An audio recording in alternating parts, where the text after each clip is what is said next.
I downed 3 burritos from Taco Bell, and I got that food from Smith's, which is a really affordable, cool grocery store that I was not familiar with, and must be like just this area, but I like Smith's. Smith's is nice. I like the prices. I like how it's organized. I like it's clean. It's nice. There's a nice bakery section.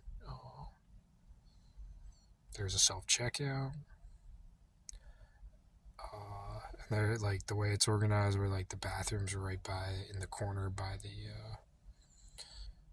whatever, like the customer service desk. I think it's called. Got a card made.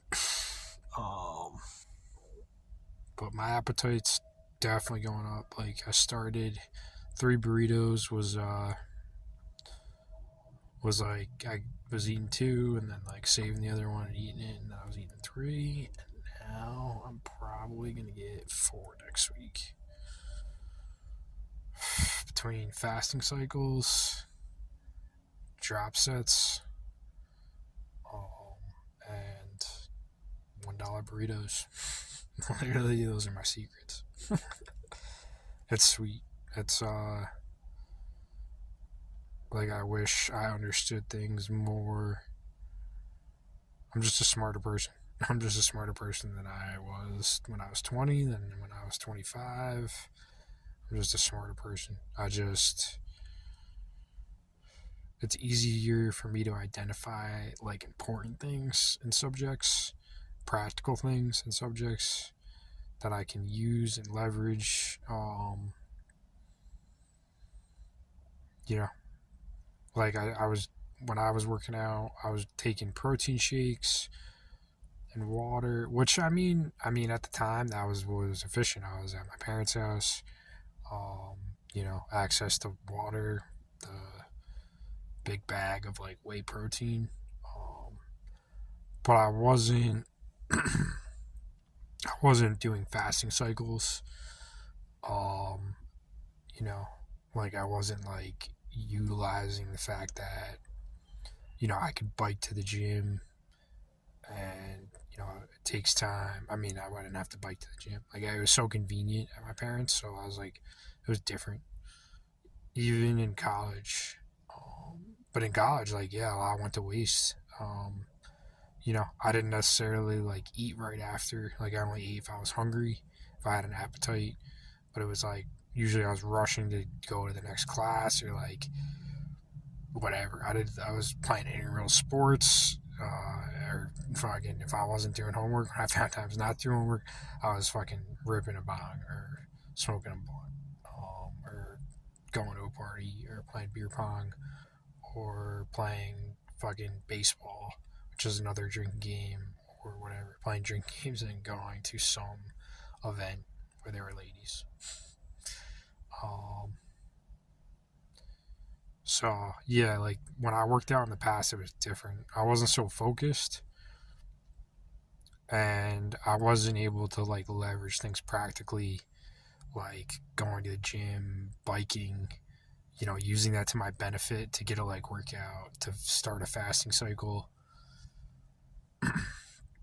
and then not having to do legs when I get there, or doing legs less because one thing is I bike there, but also since it's my way of making money, whether I'm biking or walking, whatever I can do if my legs aren't sore. I'm trying to save my legs to an extent, so I actually can get food. um, but it's different. It's wild, like how I'm able to leverage such basic, cheap tools, and like people spend so much money and they don't have nearly as much progress. uh, but I think traveling after college, doing the van life and stuff, getting a job before that in a different area, working different jobs even for different companies, but also traveling, big part of learning. Big part of learning.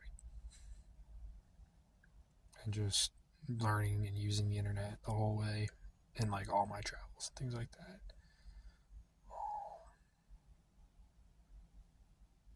But yeah, I don't know.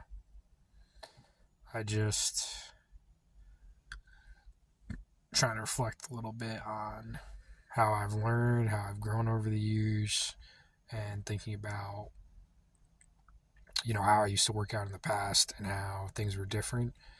And like I said, it was more convenient in some ways, but like going to the gym in college was definitely the least convenient because I had so much going on, and it was really just like either I noticed I was getting smaller, or I I wanted to go because I wanted to work out, or I was going just because my friends were going. Like it wasn't really, I wasn't nearly as focused on like the growth and development part, as much as I am now, ever.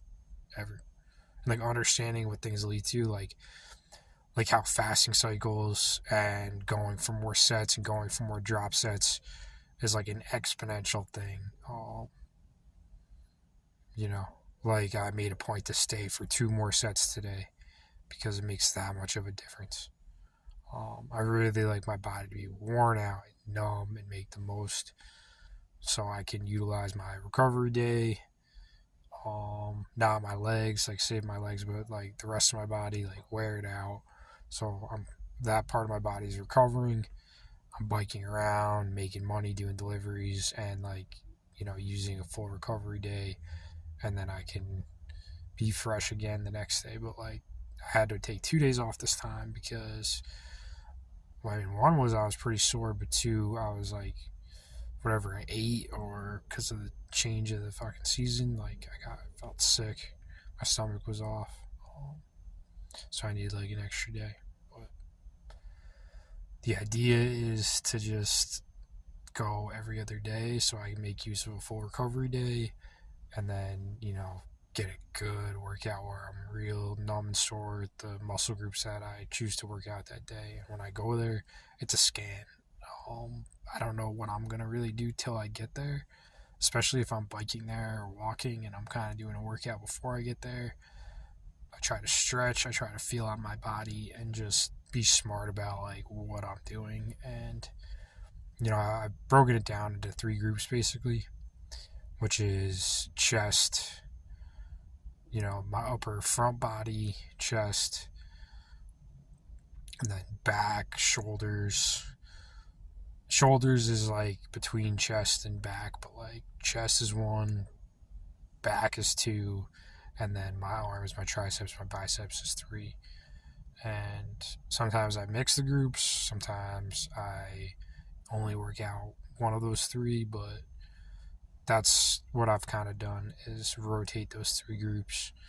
And if like 2 aren't sore, I'll try to overlap sometimes and try to do like a really heavy workout depending on how I'm feeling. Obviously, if I'm more sore, I'm going to do more stretching and a lighter workout if I can. But every time I go, I don't know what I'm going to do till I get there. And I kind of scout out. It's like a puzzle. Like, how do I feel? And like, what machines are available? Like, where is like a good amount of space? Because today I did some like plyometric, high intensity.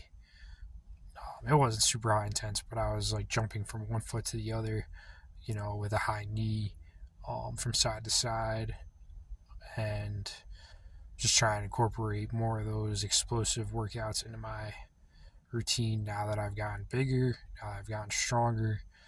I will incorporate more explosive training, and more leg footwork based training, and then I'll work my way from there as I'm getting, I'm still going to continue with strength training and getting bigger, but I want to be more explosive also and quicker on my feet. I am very quick for how big I am and how strong I am. I understand this and I know this.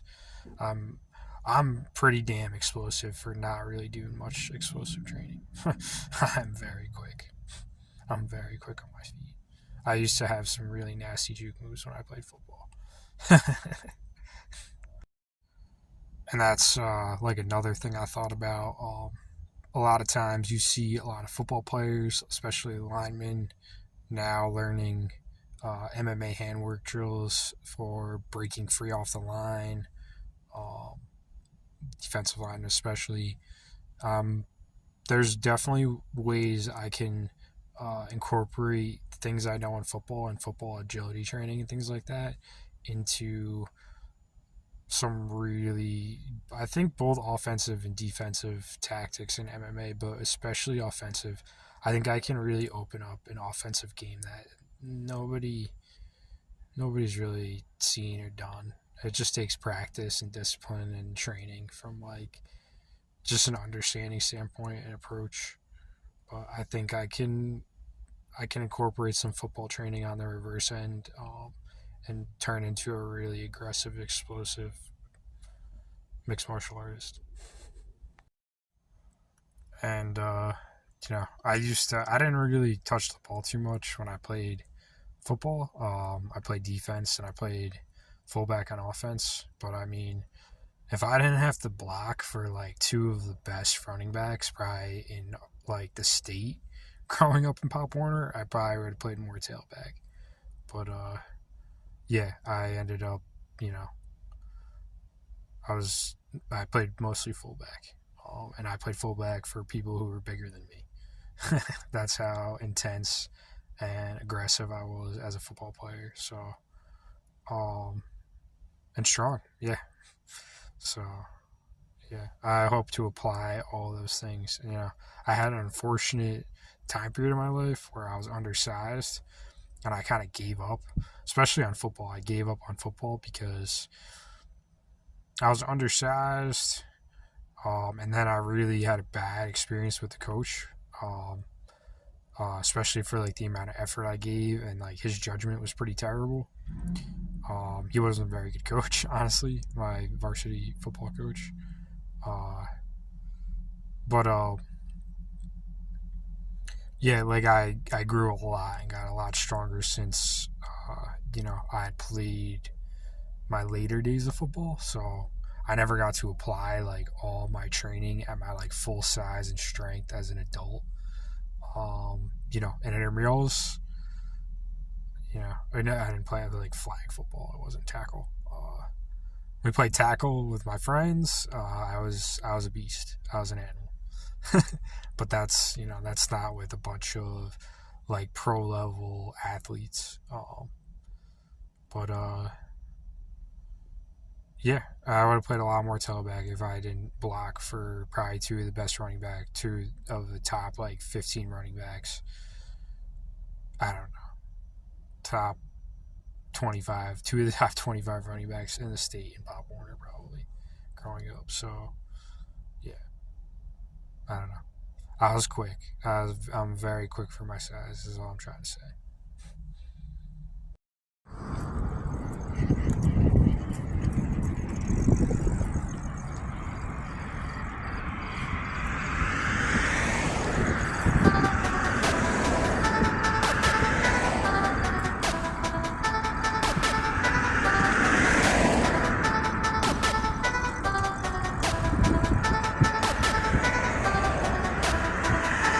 Nice.